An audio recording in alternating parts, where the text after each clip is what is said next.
চলে এলো পোস্ত।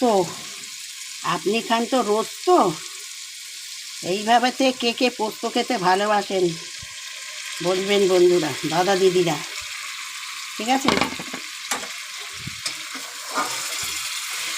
সর্ষে চলে না বন্ধু এই বাড়িতে, একদমই সর্ষে চলবে না। খাও পোস্ত, একদম শরীর থাকবে সুস্থ। তাই তো, খাও তুমি পোস্ত, শরীর থাকবে সুস্থ। করবে এতে কি বন্ধু, বুঝে নিন আপনারা, ধৈর্য ধরুন আর একটু।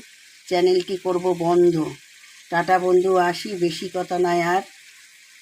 তাই তো, চলুন ফুটুক, আর কিছু বলবো না। না না না না না না, আজ রাতে আর যাত্রা শুনতে যাব না।